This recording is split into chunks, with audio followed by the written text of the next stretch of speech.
Allahumma salli wa sallim ala nabiyyina Muhammadin wa ala alihi wa ashabihi wa sallama tasliman katsira. Amma ba'd. Para jamaah sekalian, ikhwani wal akhwat, rahimakumullah, semoga Allah Subhanahu wa taala merahmati kita semua. Yang pertama dan yang paling utama, senantiasa kita bersyukur kepada Allah Subhanahu wa taala di kesempatan pagi yang mubarakah, yang berkah ini. Allah Subhanahu wa taala masih mencurahkan nikmatnya kepada kita semua. Tentunya bukan hanya sekedar nikmat yang besar, tapi nikmat yang banyak yang Allah karuniakan kepada kita semua. Maka di antara tugas kita hari ini yang pertama kali adalah memperbanyak bersyukur kepada Allah Subhanahu wa taala. Karena apa? Berapa banyak di antara sebagian manusia yang sudah menikmati karunia yang Allah curahkan kepada dirinya, tapi lupa bersyukur kepadanya. Oleh sebab itu Allah pernah menyindir di dalam ayatnya, wa qalilum min ibadiyasy syakur. Sungguh sangat sedikit sekali dari hamba-hambaku yang bersyukur kepadanya. Oleh sebab itu, ikhwan akhwat sekalian rahimakumullah, mudah-mudahan kita yang duduk di kesempatan pagi hari ini termasuk di antara yang sedikit tadi, di antara hamba Allah yang senantiasa bersyukur kepadanya. Kaum muslimin wal muslimah yang dimuliakan Allah Subhanahu wa taala, juga perlu kami ingatkan bahwa duduknya kita, bersimpuhnya kita di salah satu rumah Allah Subhanahu wa taala ini adalah untuk senantiasa selalu meluruskan niat kita. Jangan sampai menghabiskan waktu kita beberapa jam, beberapa menit ke depan ini ternyata niat kita bermasalah, sehingga yang terjadi apa? Keluar dari tempat ini kondisi kita ya seperti bagaimana kita awal datang tadi. Maka saya memohon kepada Allah Subhanahu wa taala, selesai dari agenda ini, selesai dari acara ini, keimanan kita semakin bertambah kepada Allah Subhanahu wa taala. Kita pulang ke rumah kita, kita keluar dari tempat ini, keimanan kita semakin meningkat, keimanan kita semakin berkualitas. Karena itu adalah salah satu di antara modal dasar kita, keimanan yang akan menghasilkan nilai ketakwaan, dan itu merupakan voucher kita untuk masuk surganya Allah Subhanahu wa taala. Ikhwani wal akhwat rahimakumullah, di kesempatan sesi yang pertama ini saya ingin mimbabit tadzkir, mengingatkan kepada, terkhusus kepada saya pribadi dan umumnya kepada jamaah sekalian, pengingat yang kemudian menjadikan posisi kita ke depannya dan seterusnya adalah menjadi mukminah yang lebih berkualitas. Belum lama, beberapa waktu yang lalu, kita sekarang posisinya sudah berada di tahun 2020. Walaupun sebenarnya ini hitungan Masehi. Karena idealnya sebagai seorang muslim, idealnya menempatkan penanggalan itu, karena Islam itu punya penanggalan sendiri yang dikenal dengan Hijriyah. Sekarang kita berada di bulan Jumadil Ula di tahun 1441 Hijriyah, tepatnya 2020 tahun Masehi. Beberapa waktu yang lalu, salah satu di antara euforia yang terjadi hampir berputar setiap tahunnya, sebagian orang merayakan yang namanya pergantian tahun dari 2019 menuju ke 2020. Entah mungkin di tahun yang akan datang, kalau Allah senantiasa memberikan kesempatan kita sampai pada tahun yang datang, mungkin hal yang tidak berbeda. Tapi buktinya masih ada sebagian kaum muslimin yang dalam tanda kutip latah mengikuti event yang seperti itu, walaupun kita yakini itu bukan bagian dari Islam. Tapi mau tidak mau, penanggalan itu juga terkadang digandengkan dalam aktivitas kehidupan kita. Beberapa waktu yang lalu, dan sekarang kita masih di awal bulan, di awal tahun, di bulan yang pertama, Januari, ada sebuah pengingat bagi kita semua di kesempatan yang mulia ini, dan sekaligus ini adalah min babi tadzakir atau min babi al-muhasabah, ya, min babi al-ihtisab, menghitung diri kita sekaligus introspeksi juga, sekaligus sarana untuk mensucikan diri kita semua. Kata Imam Ahmad bin Hanbal di dalam kitabnya yang terkenal Lataiful Ma'arif, beliau pernah mengatakan, dalam buku beliau disebutkan ketika beliau menyebutkan tentang keutamaan bulan Dzulhijjah, dan kita tahu bulan Dzulhijjah adalah bulan yang paling terakhir di bilangan bulan Hijriyah, setelah diawali Muharram kemudian ditutup dengan Dzulhijjah. Atau sebelumnya saya tanya dulu, ada di antara kita yang duduk pagi hari ini yang tidak hafal bulan Hijriyah? Ada? Kalau tidak ada jangan angkat tangan, ketahuan nanti, ya. Ada ikhwan yang tidak hafal bilangan bulan Hijriyah dari 1 sampai 12? Kalau ada, simpan masing-masing. Ada akhwat yang tidak hafal atau belum hafal? Maka selesai pengajian ini semuanya wajib hafal, ya. Ketemu lagi nanti insya Allah saya ngisi, saya akan tanya lagi kalau diundang, ya. Baik, Hijriyah diawali dengan Muharram, diakhiri dengan Dzulhijjah. Kata beliau disebutkan dalam bukunya, ketika sudah menyebutkan keutamaan bulan Dzulhijjah, dari mulai beliau menyebutkan bulan Dzulhijjah di antara salah satu di antara Ashhurul Hurum, bulan-bulan haram. Dalam satu tahun ada 4 bulan haram, salah satunya bulan Dzulhijjah.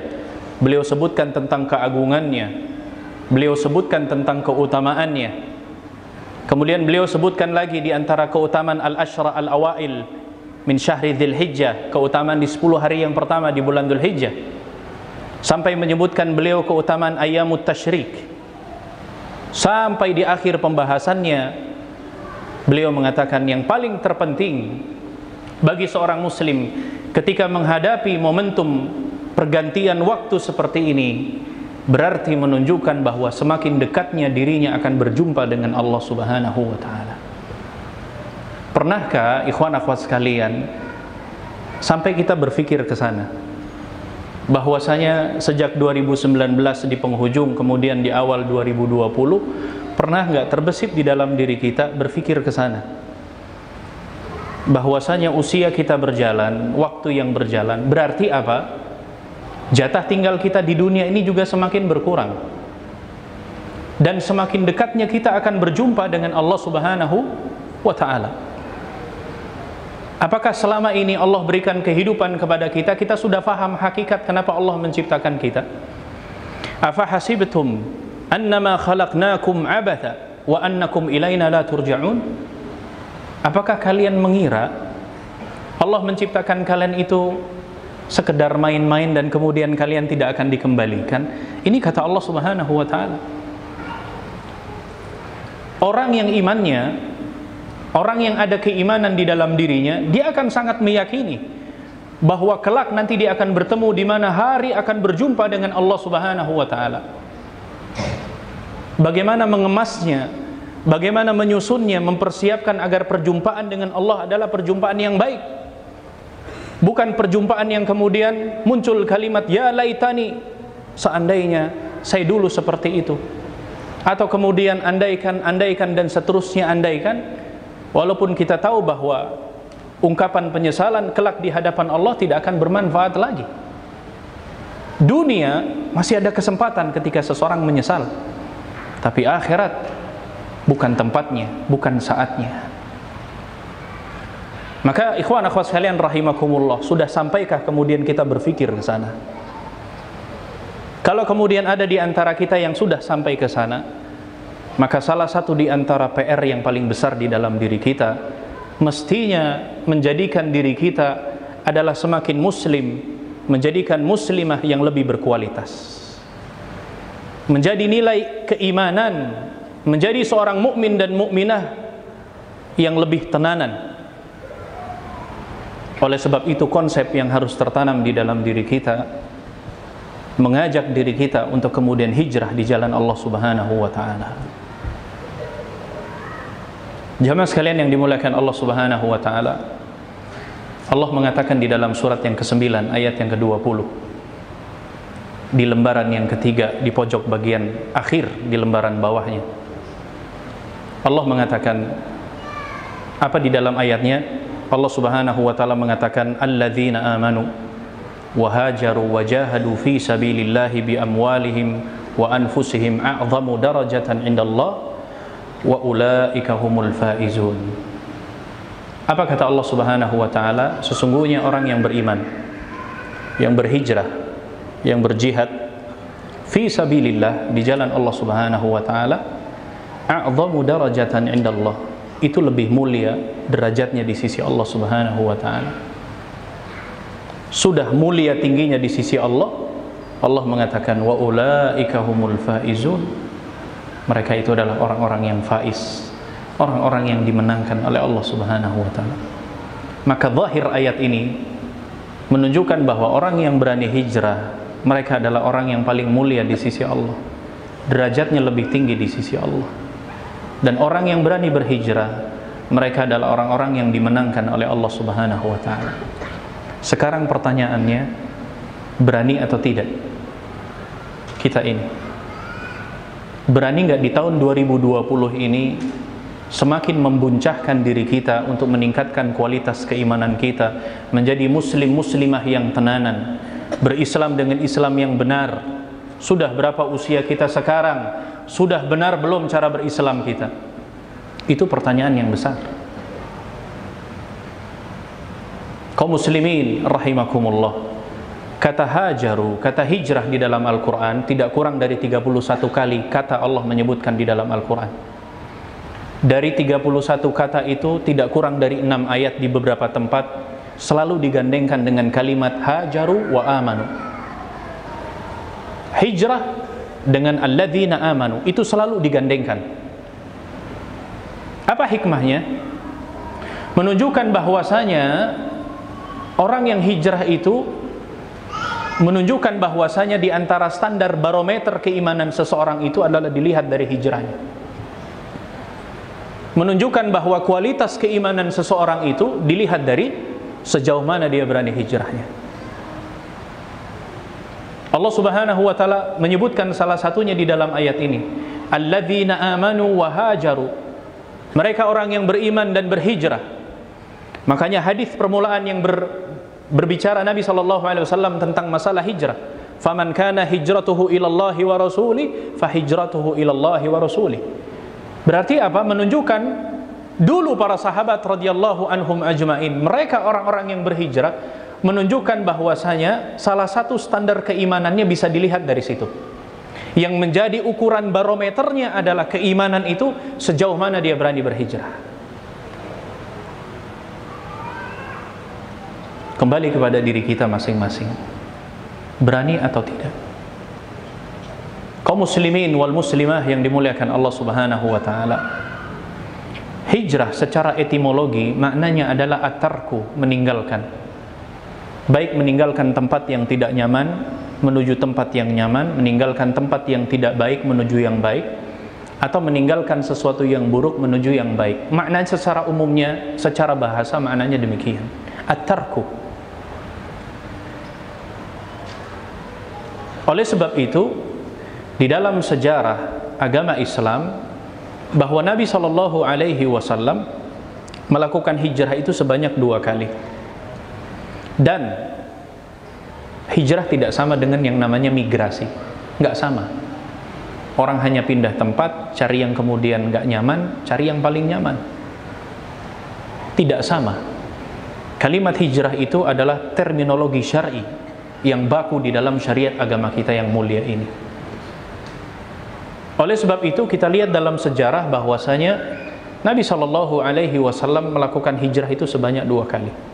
Makanya para ulama kita mengatakan hijrah itu memiliki 2 makna, baik secara hissi maupun secara maknawi, ya, atau yang dikenal, yang disebut dengan hijrah makaniyah atau hijrah maknawiyah. Hijrah tempat dengan hijrah yang sesungguhnya. Baik, yang pertama, hijrah secara makaniyah atau hijrah tempat ini dilakukan Nabi SAW dalam sejarah sebanyak 2 kali.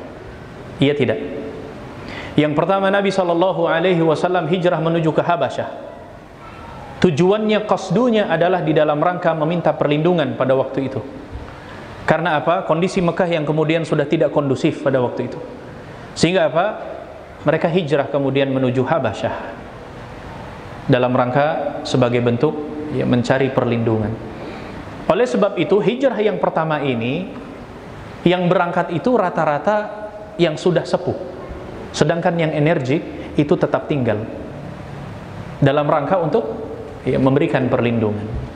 Walaupun sebenarnya ada beberapa tujuan-tujuan yang lain, akan tetapi itu yang lebih sering dibicarakan oleh para ulama. Sedangkan hijrah yang kedua adalah hijrahnya Nabi SAW menuju ke Madinah Al-Munawwarah. Agak berbeda dengan hijrah yang pertama. Yang kedua, tujuannya adalah di dalam rangka memobilisasi, mencari sebuah tempat basis kekuatan agama Islam yang apa? Ternyata hijrah yang kedua adalah berhasil menyebarkan agama Islam yang sekarang kita bisa nikmati ini agama ini. Andaikan Allah takdirkan tidak berhasil, nggak mungkin kita duduk di sini. Walaupun sebelumnya, sebelum memutuskan Nabi SAW memilih Al-Madinatul Munawwarah, sebelumnya kan Nabi SAW mencari tempat yang terdekat dulu dari Makkah. Dicarilah Taif, beberapa kabilah, beberapa kabail di Taif, sampai pada akhirnya dipilihlah Yathrib dulu namanya, yang sekarang dinamakan Al-Madinatul Munawwarah. Dulu Yathrib namanya. Tujuannya adalah di dalam rangka mencari kekuatan basis agama Islam. Dan hijrah yang kedua ini menarik, berbeda dengan yang pertama, yang berangkat yang energi, yang muda, sedangkan yang sepuh ya mereka tinggal. Termasuk juga ya para wanita, orang tua, anak-anak, mereka diizinkan untuk kemudian tidak berangkat. Tapi mereka yang punya kontribusi besar di dalam rangka memperjuangkan estafet perjuangan untuk semakin menguatkan basis agama Islam itu berangkat. Hijrah yang kedua inilah yang menjadikan barometer keimanan para sahabat radhiyallahu anhum ajma'in. Makanya Nabi mengatakan, faman kana hijratuhu ilallahi wa rasulih fa hijratuhu ilallahi wa rasulih. Hubungannya erat dengan niat. Jamaah sekalian yang dimuliakan Allah Subhanahu wa taala, baik hijrah yang pertama maupun hijrah yang kedua, kedua-duanya adalah termasuk di antara hijrah makaniyah, hijrah tempat. Dan seseorang muslim hijrah tempat adalah bukan sebuah keharusan. Ketika apa? Ketika tempat yang ditinggalinya masih bisa untuk melaksanakan ketaatan kepada Allah Subhanahu wa taala. Tempat yang domisili di mana dia tinggal masih bisa melaksanakan perintah Allah Subhanahu wa taala dan tidak mengganggu aktivitas ideologi, tidak mengganggu akidah, tidak mengikis. Maka hijrah bukan sebuah keharusan. Bahkan seandainya peristiwa atau keadaan itu terjadi pun sementara ia masih bisa bertahan dalam kondisi yang masih bisa menjaga nilai-nilai keislaman, baik ketaatan yang sedikit maupun ketaatan yang besar kepada Allah Subhanahu wa taala, maka itu belum menjadi sebuah keharusan. Tapi kalau sudah sampai mengkhawatirkan, apalagi menimbulkan fitnah, maka hijrah adalah sebuah keharusan. Dia harus tinggalkan. Apalagi apa? Ya, tinggal di negeri kafir yang justru malah mengkhawatirkan fitnah yang lebih besar, maka dia harus uzlah. Dia harus tinggalkan. Tentunya apa? Bukan hanya sekedar uzlah saja, dia harus juga mengetahui tempat yang bisa kemudian menjadikan tempat tinggal selanjutnya atau domisili selanjutnya. Intinya yang pertama, peristiwa yang pertama hijrah, yang pertama yang kedua, sama-sama keduanya adalah bagian dari hijrah makaniyah, tempat. Maka jamaah sekalian yang dimuliakan Allah Subhanahu wa taala, itu salah satu di antara makna hijrah. Makanya apa? Saya sebutkan di awal tadi bahwa hijrah tidak sama dengan migrasi. Itu adalah bahasa terminologi khas milik agama Islam. Makanya jangan terlalu kemudian agak nggak nyaman ketika disebutkan tentang makna hijrah. Apalagi di zaman sekarang ada beberapa mustalahat istilah yang terkadang ada sebagian orang kalau mendengarnya agak sedikit gerah dengarnya. Iya tidak? Iya. Sekarang orang dengar kata jihad saja itu kayaknya gatal. Betul tidak? Iya. Sampai ada isu mau dihilangkan kata jihad di dalam kurikulum sekolah. Mau diganti apa?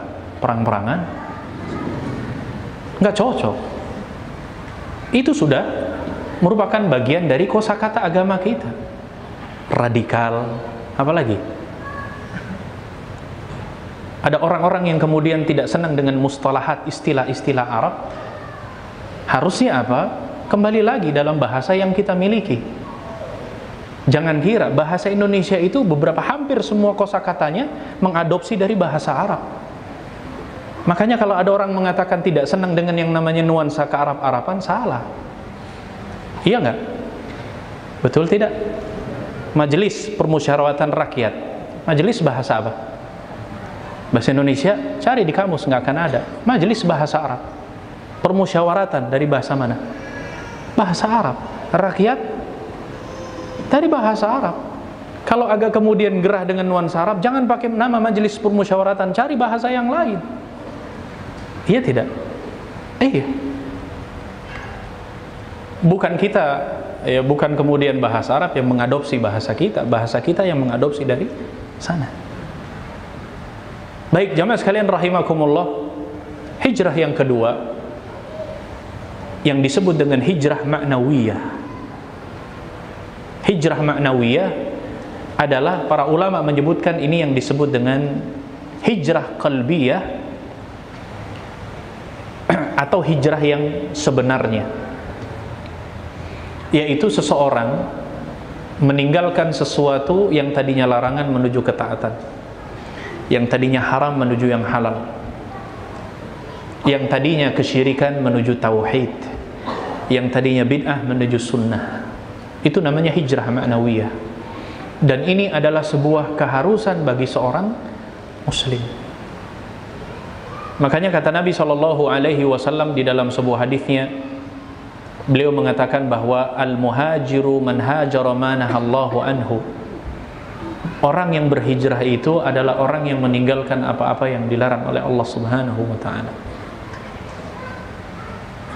Inilah yang disebut dengan hijrah qalbiyah atau hijrah imaniyah.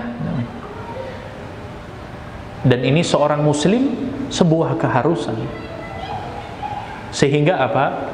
Menjadikan dirinya adalah seseorang yang benar-benar menghambakan dirinya kepada Allah Subhanahu wa ta'ala, berlepas dari ketergantungan kepada makhluk menuju bergantung kepada Allah Subhanahu wa ta'ala, meninggalkan sesembahan selain Allah Subhanahu wa ta'ala menuju sesembahan hanya kepada Allah, meninggalkan apa yang dilarang oleh Allah Subhanahu wa ta'ala dengan menyibukkan ketaatan kepadanya. Inilah yang disebut dengan hijrah imaniyah, hijrah qalbiyah. Sebuah keharusan. Bahkan dalam lingkungan yang sebenarnya tidak mendukung sekalipun, maka semestinya ini harus tetap ada di dalam diri kita. Makanya sebagian istilah dikatakan yakhtalitun walakin yatamayyazun. Ada seseorang yang kemudian komunitas berkumpul dengan satu buah, ya bercampur, ya dalam sebuah komunitas atau dalam sebuah lingkungan, walakin yatamayyazun, akan tetapi terlihat berbeda. Sementara orang kemudian sibuk dengan melakukan pelanggaran-pelanggaran kepada Allah Subhanahu wa ta'ala, walakinnahum yatamayyazun, akan tetapi dia punya berbeda dengan yang lainnya. Karena apa? Ini menuntut kepada diri kita, begitulah seharusnya seorang muslim, begitulah seharusnya seorang muslimah. Dan ternyata hijrah yang kedua ini adalah salah satu di antara bagian komposisi yang diadopsi sebagian besar, bahkan hampir seluruh para sahabat radhiyallahu anhum ajma'in. Kita yakin ya, kita meyakini hampir semua para sahabat lahir itu bukan dalam keadaan Islam. Betul tidak? Ya. Kita yang duduk di kesempatan pagi hari ini, saya yakin semua insya Allah hampir seluruhnya lahir dalam keadaan Islam. Betul? Dididik dengan orang tua kita dengan didikan Islam, dibesarkan dalam lingkungan yang Islami, disekolahkan dalam sekolah yang Islami, diberikan kesempatan untuk bisa mendapatkan bagian-bagian syariat Islam. Kenapa lantas keislaman kita belum mapan? Itu menjadi pertanyaan. Sahabat radhiyallahu anhum ajma'in, from zero to hero, minadh dhulumat ila nur, kana fi dhalalim mubin, menjadi ummatan wahidah. Dari zaman yang namanya kegelapan menuju fase kepada terang benderang. Dari zaman kesesatan menuju yang namanya fase hidayah. Dari nol menuju orang-orang yang kemudian memiliki catatan sejarah tinta emas yang tidak dilupakan dalam buku-buku sejarah.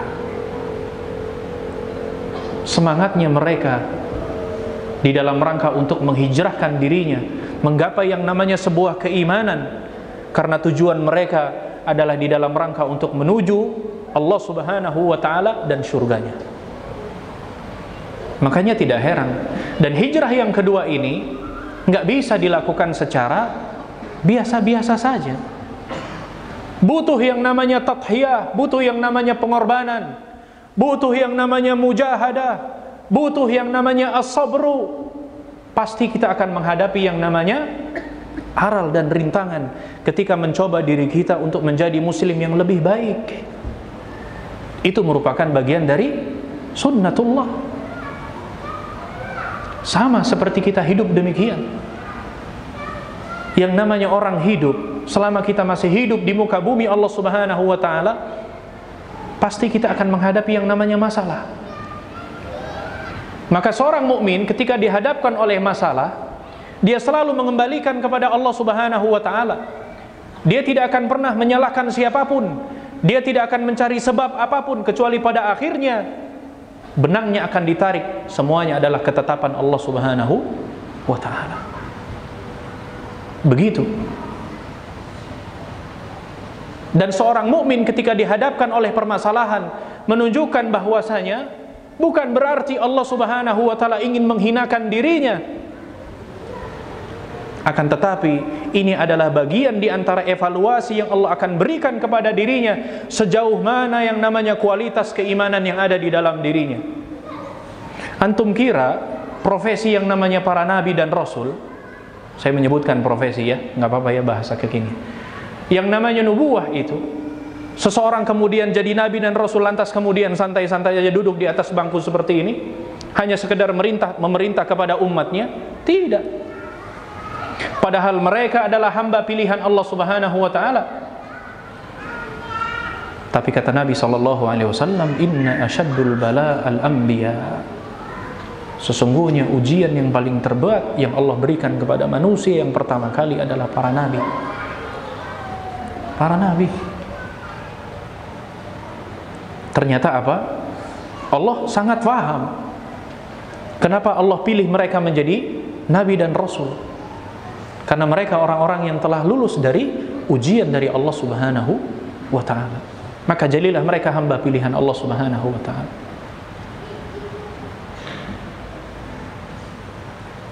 Di dalam surat Al-Fajr, Allah Subhanahu wa ta'ala mengatakan, فَأَمَّا الْإِنسَانُ إِذَا مَبْتَلَاهُ رَبُّهُ فَأَكْرَمَهُ وَنَعَمَهُ فَيَقُولُ رَبِّي. Apa ayat sebelumnya? akraman wa amma idza mabtalahu faqadara alaihi rizqahu fayaqulu rabbi ahanan. Kan jelas ayatnya. Ketika Allah Subhanahu wa ta'ala memberikan ujian kepada hambanya itu, bukan berarti Allah ingin menghinakan. Sebaliknya, ketika Allah memberikan kelapangan dalam urusan dunia, harta yang berlimpah, bukan berarti Allah juga memuliakan dirinya. Jangan keliru jamaah sekalian. Orang sekarang kan menjadikan konsepnya kalau diberikan ujian langsung kemudian berpikirnya, saya ini sholatnya juga udah tepat waktu, puasa sunnahnya juga alhamdulillah, sedekahnya nggak ketinggalan, kenapa lantas ujian bertubi-tubi ini? Berbaik sangkalah kepada Allah. Allah ingin tahu sejauh mana yang namanya kekuatan dan kualitas keimanan di dalam dirinya. Sebaliknya, ketika Allah karuniakan kepada kita finansial yang mapan, bisnis yang Masya Allah mengalir, keuntungan yang luar biasa hari demi hari semakin meningkat, perdagangan yang tidak pernah ada yang namanya kerugian, semakin banyak cabang-cabang usaha kita, bukan berarti ingat Allah memuliakan kita, bukan.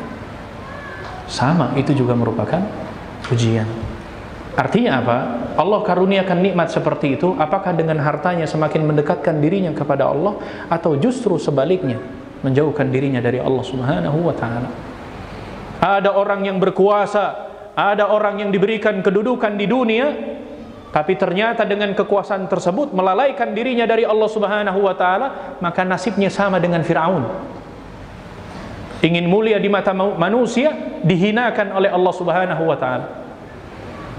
Ada orang yang finansialnya berlimpah, ekonominya mapan, hartanya Masya Allah, kalaupun dibagikan warisannya tidak akan pernah habis, tapi ternyata hartanya melalaikan dirinya dari Allah Subhanahu wa ta'ala. Sama nasibnya dengan kisah dalam surat Al-Kahfi, sahibul jannatain, pemilik dua kebun. Sama nasibnya dengan Qarun. Ternyata harta yang mengikis nilai spiritualnya kepada Allah Subhanahu wa ta'ala. Ingin mulia di mata manusia, dihinakan oleh Allah Subhanahu wa ta'ala. Ikhwan, akhwat sekalian yang dimuliakan Allah Subhanahu wa ta'ala, sudah sejauh mana tingkat keberanian kita di dalam rangka untuk membuncahkan diri kita, menghijrahkan diri kita menjadi mukmin, menjadi mukminah yang lebih mapan. Di tahun 2020, di tahun 1441 Hijriah, semestinya Allah Subhanahu wa ta'ala masih menyayangi kita semua. Allah masih sayang. Salah satu di antara bentuk kasih sayangnya, Allah masih memberikan kesempatan usia kepada kita. Yang muda belum tentu, ya, Islam tidak melarang kok. Islam tidak melarang kita punya cita-cita, enggak melarang. Islam melarang, yang dilarang itu kalau kita putus asa.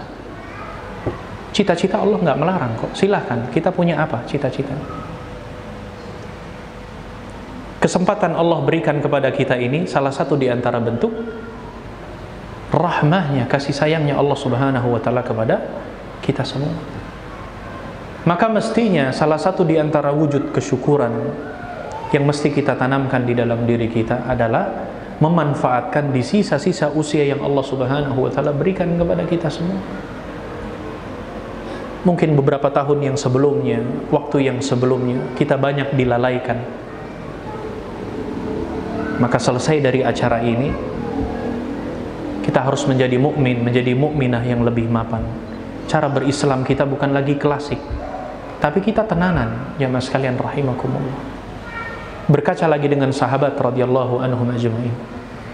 Mereka orang-orang yang benar-benar berani untuk kemudian berhijrah di jalan Allah Subhanahu wa ta'ala. Dia berani untuk kemudian berkorban dengan jiwa, dengan hartanya.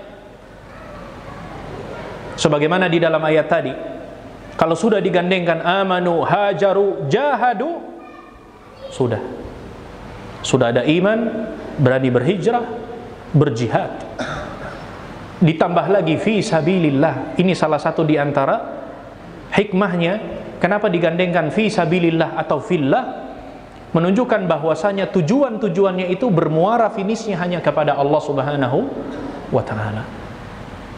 Jadi bukan karena tujuan yang lain. Kita pengen jadi lebih baik karena ada tujuan.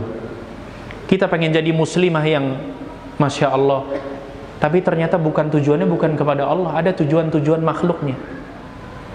Ikhwan pengen jadi saleh, pengen jadi ikhwah tenanan, tapi bukan karena Allah, ada karena yang lainnya. Ingat, fillah, fi sabilillah, di jalan Allah. Menunjukkan bahwasanya iman itu bagian adalah salah satu di antara pengejawantahannya adalah iman yang berkualitas ketika dia berjalan, dibimbing di jalan Allah Subhanahu wa ta'ala, bukan di jalur yang lain. Bukan keimanan yang dimanfaatkan untuk urusan-urusan dunia, bukan. Atau iman yang digunakan untuk kepentingan-kepentingan dunia. Bukankah di dalam surat Al-Baqarah juga dikatakan, salah satu di antara orang-orang yang berhijrah itu adalah yarjuna rahmatallah, mereka mengharapkan rahmat Allah Subhanahu wa ta'ala. Dan makna rahmat, para ulama kita menjelaskan maknanya sangat banyak sekali. Rahmat yang Allah tuliskan, yang Allah cantumkan di dalam firman-Nya itu bisa bermakna rahmat itu adalah kasih sayangnya, bisa bermakna rahmat itu adalah surganya, bisa bermakna rahmat itu adalah Allah turunkan hujan, karena semuanya maknanya adalah kasih sayangnya. Dan ini yang selalu kita sering minta kepada Allah Subhanahu wa ta'ala, rahmatnya, kasih sayangnya. Kalau Allah nggak menyayangi kita, cuman hanya modal kita di dunia, cukup dengan amal soleh, cukup dengan punya tabungan amal soleh, modal itu pengen masuk surga, kayaknya nggak mampu, nggak bisa, nggak bisa. Lebih banyak mungkin kelalaian kita dibandingkan dengan amal kebaikan kita.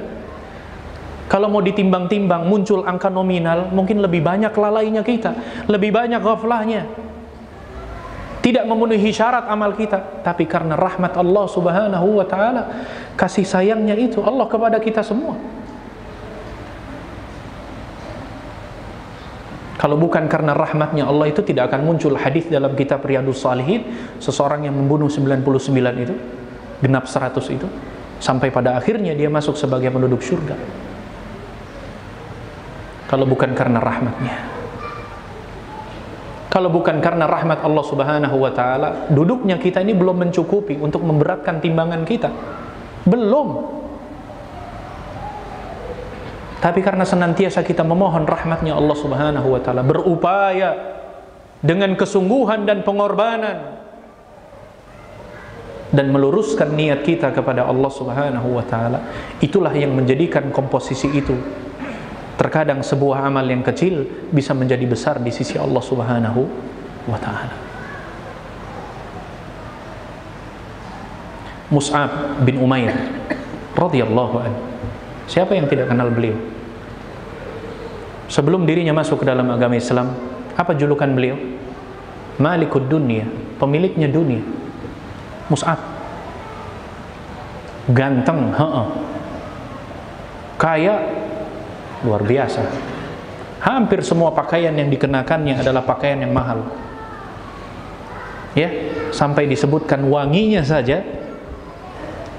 Seandainya mungkin Mus'ab sekarang duduk di sini, selesai acara, wanginya masih tertinggal di sini.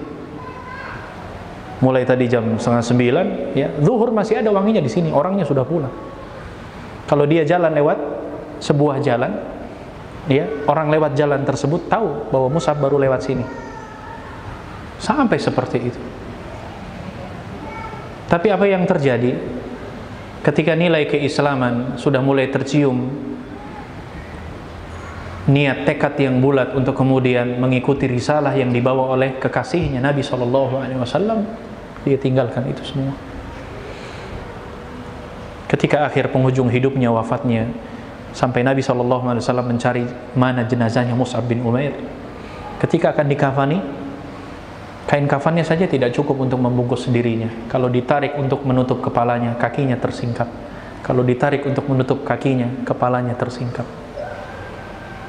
Itulah salah satu di antara firman Allah Subhanahu wa ta'ala dalam surat Al-Ahzab.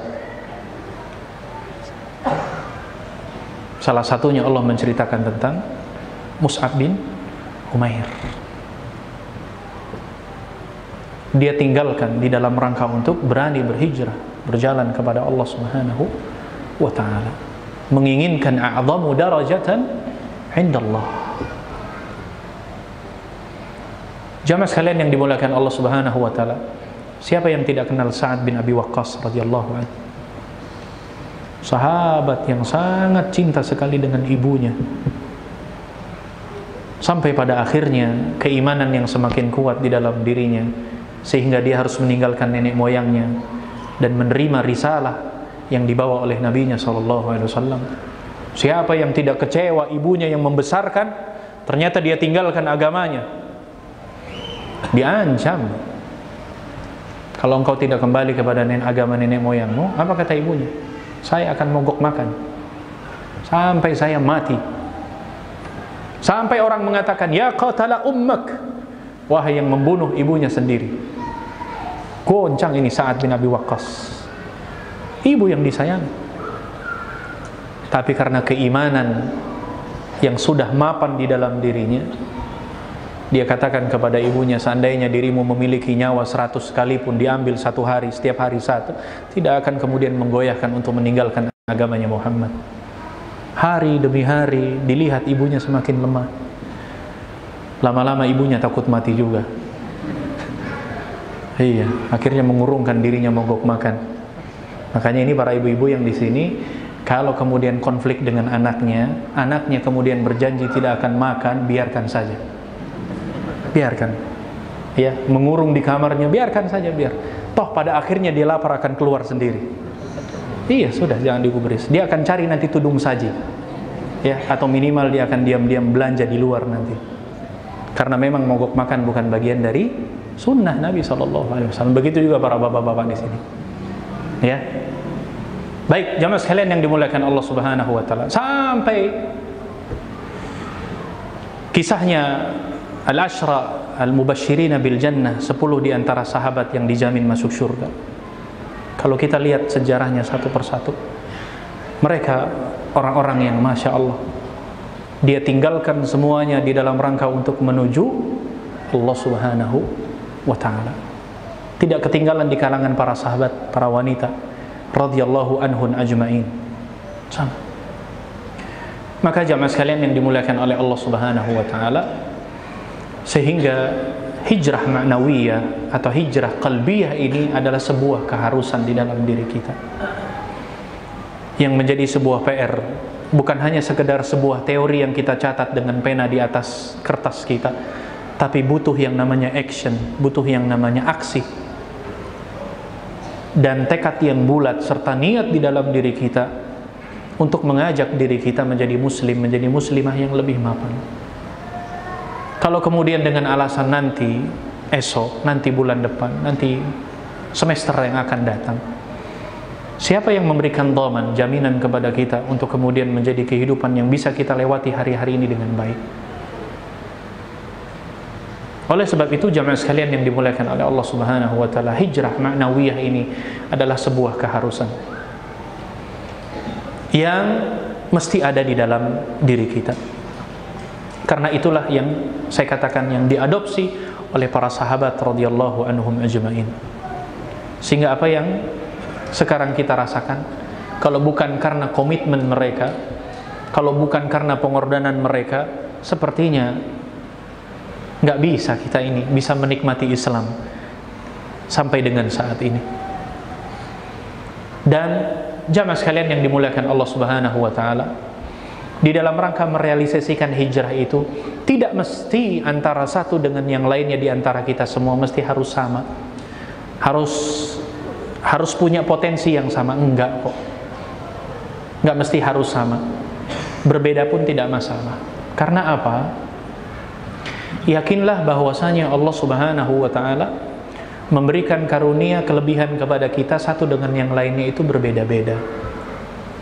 Bahkan semestinya keperbedaan inilah yang kemudian bisa memberikan kontribusi nafas yang panjang terhadap sama-sama berjuang di jalan Allah Subhanahu wa taala.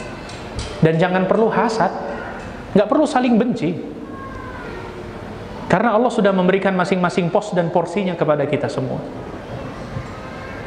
Oleh sebab itu seorang muslim yang cerdas, seorang muslimah yang cerdas, dia harus tahu saya ini berada di pos yang mana.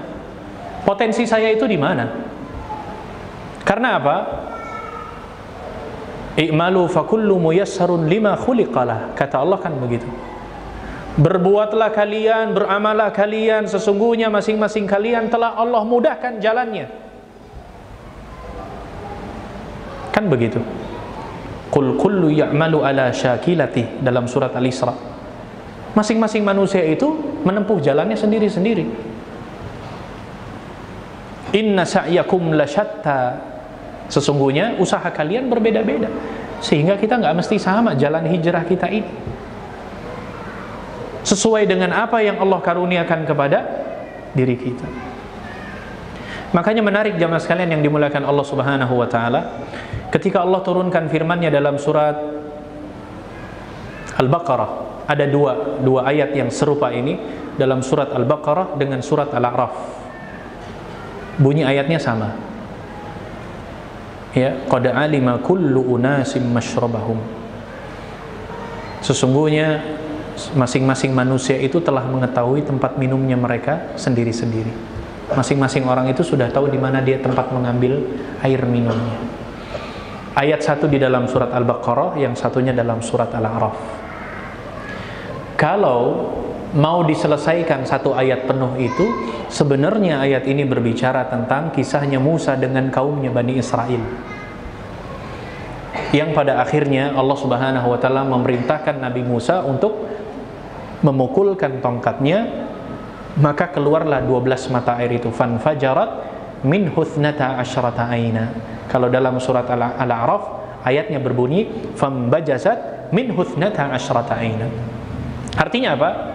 Jumlah 12 itu bersamaan dengan pas jumlah pada waktu itu kabilah yang jumlahnya 12, kaum Bani Israel. Sehingga apa? Mereka masing-masing sudah tahu posnya di mana mereka harus mengambil tempat minum. Itu hikmahnya. Sekali lagi, ayat ini berbicara tentang kisahnya Musa. Tapi dalam kaidah tafsir dikatakan al-khibratu bi'umumil lafzi wala bi khususi sabab. Pelajaran itu bisa diambil dari keumuman lafadznya, tidak mesti harus kekhususan latar belakang atau sebab yang melatar belakangi turunnya sebuah ayat.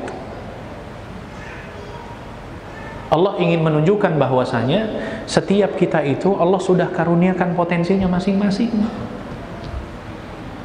Nah, sekarang orang yang cerdas itu harus tahu apa yang Allah karuniakan di dalam diri kita ini, apa yang Allah mudahkan kepada diri kita untuk bisa beribadah kepadanya.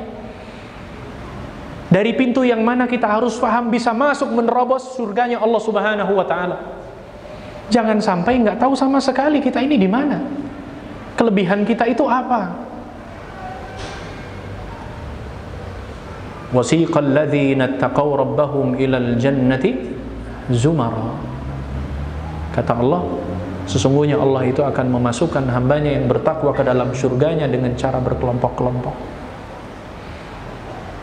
Yang dimaksud dengan kelompok di sini bukan pengajiannya fulan, bukan komunitasnya fulan, bukan lembaganya fulan, bukan ormasnya fulan, bukan. Tapi apa? Dari ibadah yang Allah Subhanahu wa taala berikan kemudahan bagi dirinya. Makanya dalam sebuah hadis kata Nabi sallallahu alaihi wasallam, "Faman kana min ahli shalah, du'iyat lahu min babis shalah." Barang siapa yang ahli dalam salat, maka dia akan dipanggil dari pintu salat. Faman kana min ahli siyam du'iyat lahu min babir rayyan. Barang siapa yang ahli dalam puasanya, maka Allah akan panggil dirinya dari pintu Rayyan. Faman kana min ahli sadaqah du'iyat lahu min babis sadaqah. Barang siapa yang ahli dalam bersedekah, maka dia akan dipanggil dari pintu sedekah. Faman kana min ahlil jihad du'iyat lahu min babil jihad. Barang siapa yang ahli dalam berjihad, maka dia akan dipanggil dari pintu jihad. Nah, sekarang kita pertanyaannya, di pos mana kita berada sekarang? Ya. Allah karuniakan potensi kepada kita dan harus kita kenal. Dan jamaah sekalian rahimakumullah, begitulah yang namanya karakteristik para sahabat radhiyallahu anhum ajmain. Mereka tidak satu warna semua kok. Mereka tidak satu aroma semua. Mereka tidak satu profesi sama. Jangan pernah berpikir yang namanya sahabat itu semuanya adalah ubad, para ahlul ibadah. Tidak. Tidak semuanya para sahabat mereka adalah ulama. Tidak semuanya para sahabat mereka adalah orang-orang yang piawai dalam medan peperangan. Tidak. Ada masing-masing. Ada yang memang potensinya menulis, yang sekarang mungkin kitab-kitabnya kita nikmati. Ada. Dia tumpahkan idenya dengan karunia keilmuannya dengan tulisan tangannya. Ada yang sibuk dengan belajar. Ada sahabat yang dikenal dengan ibadahnya, kuat dengan ibadahnya. Ada sahabat yang dikenal dengan sahabat yang piawai dalam medan peperangannya. Semua Allah karuniakan berbeda-beda. Tapi ternyata apa? Yang berbeda itulah yang kemudian memberikan nafas yang panjang kontribusi terhadap perjuangan agama Islam. Oleh sebab itu, kita nggak perlu hasad antara satu dengan yang lainnya. Tapi kita sama-sama keperbedaan yang Allah karuniakan kepada diri kita inilah yang kemudian kita satukan sehingga menjadi pelepas tanggung jawab kelak, ketika kelak nanti Allah Subhanahu wa taala akan bertanya di depan mahkamah pengadilannya Allah Subhanahu wa taala, apa yang telah engkau berikan terhadap agama Islam ini? Bisa jawab tidak? Kalau ternyata nggak bisa menjawab, nggak bergeser kaki kita ini, ya. Sehingga al-muhajiru, ya, orang-orang yang berhijrah, mereka adalah manahallahu anhu, orang-orang yang meninggalkan apa-apa yang dilarang oleh Allah Subhanahu wa taala. Oleh sebab itu kaum muslimin, ayo kami mengajak kepada kita semua di kesempatan pagi hari ini yang mubarak, yang semoga Allah memberkahi kita semua. Mulai kita berniat, mulai bertekad di dalam diri kita untuk menjadikan nilai ideologi keislaman kita ini semakin mapan, cara berislam kita ini semakin berkualitas, keimanan kita semakin meningkat, ibadah kita semakin mapan, baik yang wajib maupun ibadah yang lainnya. Kita ajak diri kita untuk menjadi muslim yang lebih baik, sebagaimana sahabat radhiyallahu anhum ajma'in ketika mereka bertanya kepada Nabi SAW, ya Rasulullah, apakah dengan keislaman ini dapat menghapus dosa-dosa kami yang dulu? Maka Nabi mengatakan bahwa dengan keislaman diri kalian itu yang dapat menghapuskan dosa-dosa kalian pada masa lalu. Bukankah Allah Subhanahu wa taala memiliki sifat kasih sayangnya Ar-Rahman, Ar-Rahimnya? Iya. Bukankah Allah Subhanahu wa taala senantiasa membuka lebar-lebar pintu langitnya, mencari siapa saja di antara hamba-hambanya yang bersimpuh kepadanya. Idza sa'alta fas'alillah wa idza sta'anta fasta'in billah. Siapa yang meminta-minta kepada Allah, siapa yang meminta pertolongan, maka mintalah tolong kepada Allah Subhanahu wa taala. Bukankah di penghujung terakhir Allah senantiasa turun di langit bumi, mencari siapa di antara hamba-hambanya yang berdoa, pasti Allah akan kabulkan. Siapa di antara hambaku yang meminta, pasti aku akan berikan. Maka jamaah sekalian yang dimuliakan Allah Subhanahu wa taala, dan di dalam rangka untuk merealisasikan hijrah ini, saya katakan di awal tadi, tentunya tidak lepas dari yang namanya aral, rintangan, ujian. Ada di antara sebagian kaum muslimin yang terkadang sementara lagi berjalan di pertengahan, tapi karena tidak kuat menghadapi ujian tersebut sehingga dia putus asa dan mundur ke belakang. Jangan kita seperti itu. Jangan. Ketika sudah mulai berjalan dan niat yang kuat, hadapi. Pasti Allah Subhanahu wa taala akan memberikan pertolongan. Dan ujian yang Allah berikan kepada kita itu adalah bentuk kasih sayangnya. Artinya apa? Seorang yang beriman ketika Allah berikan ujian itu menunjukkan bahwasanya Allah itu sementara sedang mencintai dirinya.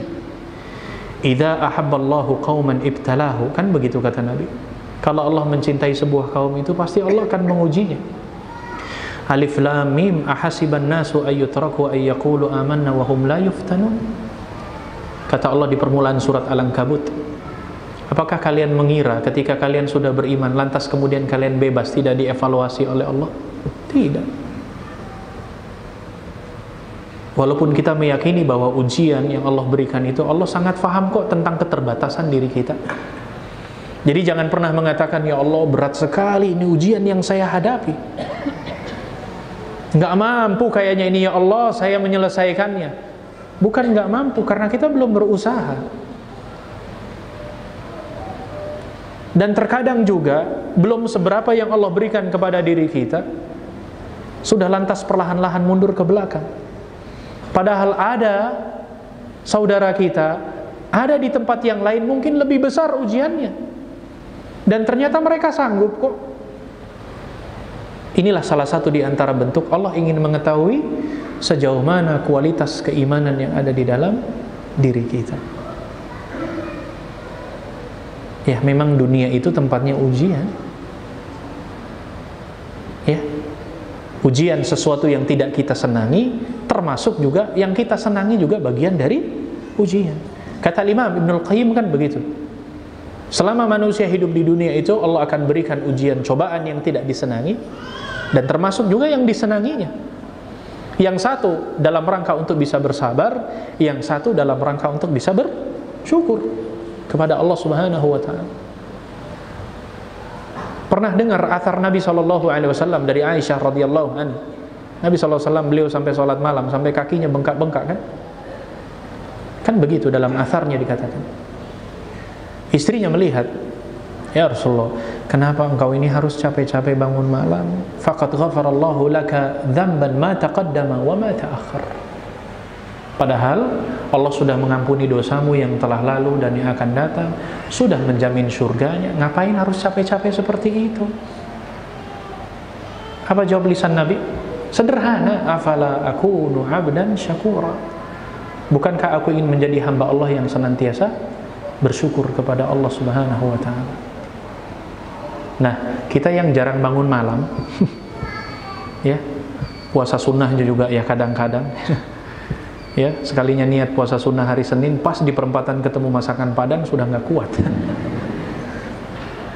Nah ini kan sebagian kita kan kadang begitu. Bukan di sini, tempat lain. Iya. Mana wujud rasa syukur kita? Mana bentuk tekad kita? Mana kesabaran kita ini?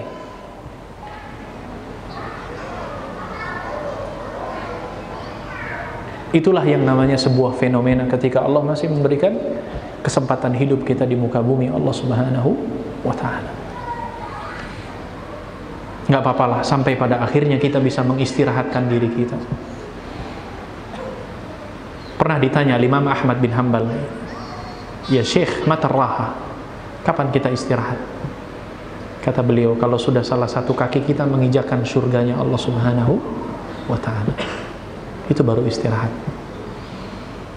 Maka jamaah sekalian yang dimuliakan Allah, sebuah sunnatullah, aral, rintangan, ujian, sesuatu yang tidak kita senangi, apalagi di dalam rangka menata diri kita untuk menjadi yang lebih baik, konsep hijrah ini,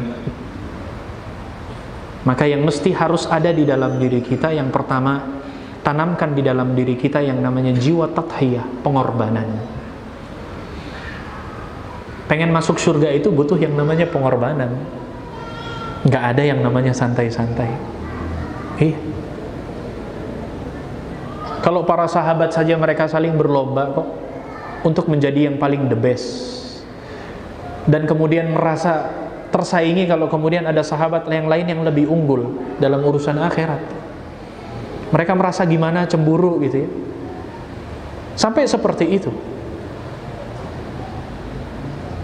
Dalam sebuah riwayat tahu ya, ketika Nabi SAW pernah didatangi beberapa sahabat, lantas kemudian dikritisi, ya Rasulullah, sesungguhnya mereka yang banyak hartanya lebih banyak pahalanya dibandingkan kami ya Rasulullah. Maka Rasulullah mengatakan, kenapa? Ya Rasulullah, hum yusalluna kama nusalli wa yasumuna kama nasum. Ya Rasulullah, mereka itu salat sebagaimana kami salat, mereka berpuasa sebagaimana kami berpuasa. Tapi ya Rasulullah, mereka bersedekah dengan harta yang mereka miliki, sedangkan kami nggak punya. Jelas ya Rasulullah, pahala mereka lebih banyak. Coba lihat bagaimana sahabat ingin menjadi selalu berada yang terdepan dalam urusan-urusan ukhrawiyahnya. Kalau kita kan kadang ngebalik, urusan dunia kadang. Ini tetangga beli motor baru, kenapa kita yang masuk rumah sakit? Iya, betul tidak? Ini para ibu-ibu, teman ngajinya punya jilbab, stoknya lebih saya, kenapa kita yang demam? Ada apa ini? Kan Nabi sudah memberikan rumus kan dalam hadisnya. Lihatlah apa-apa yang berada di bawah kita, jangan lihat yang di atas kita dalam urusan dunia. Unzuru ila man huwa asfala minkum wa la tanzuru ila man huwa fawqakum fa huwa ajdaru alla tazdaru nikmatallahi alaikum. Tapi dibalik, kalau urusan akhirat jangan lihat yang di bawah, lihat yang di atas. Itu saya punya teman ngaji, kenapa acara pengajian jam 8 dia setengah 8 udah datang. Saya sudah berusaha datang setengah 8, tetap aja datang setengah 9. Padahal rumahnya bersebelahan. Kan begitu. Ini saya punya tetangga profesinya sama, gajinya juga sama, kenapa dia lebih dermawan? Kok saya nggak bisa? Itu harusnya. Kalau dalam urusan akhirat, lihat yang di atas, jangan yang di bawah. Maka hijrah maknawiyah butuh yang namanya pengorbanan. Nggak bisa yang namanya dengan santai. Ketika Nabi SAW menawarkan untuk berdonasi dalam sebuah peperangan, ditawarkan Umar akan bersedekah seperti ini, Uthman bersedekah lebih banyak. Ternyata ada yang lebih banyak, Abu Bakar, saya sedekahkan semua harta saya. Maka ditegur kan, adakah yang engkau tinggalkan untuk keluargamu? Apa jawabnya? Sederhana, Allah wa Rasuluh. Tuh, coba lihat bedanya sahabat dengan kita. Ingat kisahnya Ibrahim, istrinya Hajar.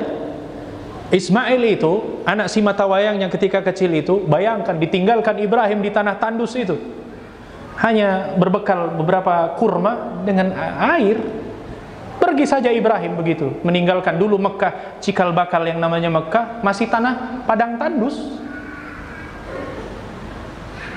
Hajar, ya seorang fitrah manusia kan, melihat kemudian ditinggal. Hendak kemana engkau wahai Ibrahim? Ada disebutkan dalam surat Ibrahim. Diam itu Ibrahim. Sampai ditegur lagi, hendak kemana engkau Ibrahim? Sampai ketiga kalinya, ya, istri yang salehah mengatakan, Allahu amaraka bihadza, Allah yang memerintahkan demikian. Baru Ibrahim mengatakan, qala na'am, ya.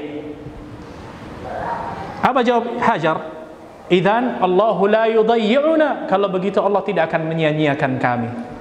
Coba dibandingkan perempuan sekarang. Mas, mau kemana mas? Mas, kalau mau pergi, mau ditinggalin kayak apa gitu. Ya, itulah kalau seseorang benar-benar dia sudah bergantung dan berkorban, butuh yang namanya tathiyah. Sehingga apa? Mapan keimanannya. Yang kedua, jamaah sekalian yang dimuliakan Allah Subhanahu wa taala, hijrah yang hakikiyah di dalam rangka menghadapi yang namanya aral dan rintangan. Maka kita butuh konsep yang kedua, butuh yang namanya kesungguhan, mujahadah. Nggak bisa dengan santai-santai, ya, nggak bisa dengan hanya sekedar duduk-duduk gitu ya, bercengkerama, menghabiskan waktu yang tidak ada manfaatnya. Tidak, butuh semuanya perjuangan. Akhir surat Al-Ankabut Allah mengatakan, walladzina jahadu fina lanahdiyannahum subulana wa innallaha lama'al muhsinin. Orang-orang yang bersungguh-sungguh di jalanku, maka Allah akan berikan jalan petunjuk yang lurus. Syaratnya apa? Ada kesungguhan. Antum kira, ikhwan akhwat sekalian, duduk di sini, kalau bukan karena kesungguhan, antum kira antum akan bisa memberikan pengaruh terhadap diri kalian semua? Kalau tanpa kesungguhan, nggak bisa. Saya yakin kok yang hadir di sini mungkin datang dari tempat yang berbeda-beda. Yang dari selatan ke utara, yang dari timur ke utara, yang dari barat ke utara. Kalau benar-benar di dalam rangka ini kesungguhan, duduk kita bersimpuh di sini di dalam rangka untuk mencari kebaikan, menambah keimanan, perjuangan yang tidak akan disia-siakan oleh Allah Subhanahu wa ta'ala.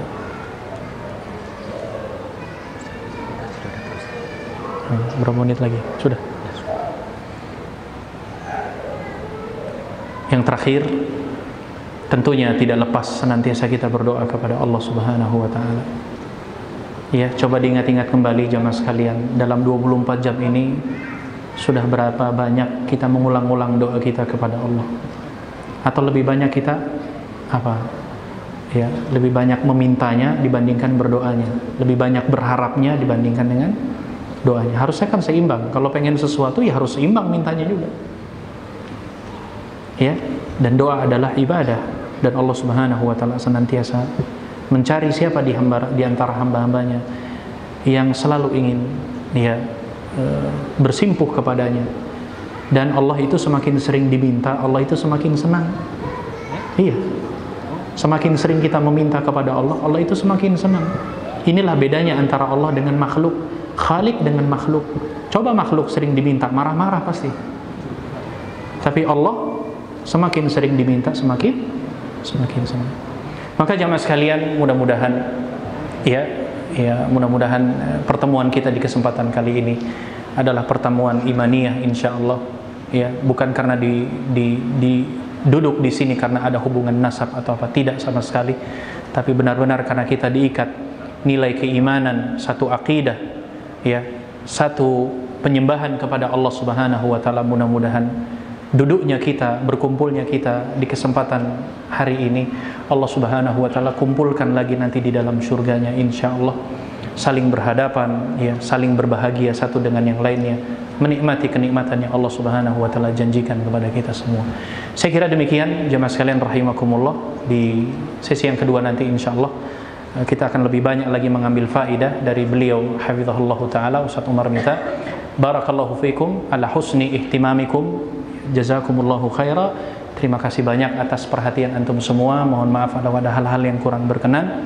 Wa jazakumullahu khaira wa sallallahu ala nabiyina Muhammad wa ala alihi wa sahbihi ajma'in wa akhiru da'wana alhamdulillahi rabbil alamin wallahu ta'ala alam. Wassalamualaikum warahmatullahi wabarakatuh.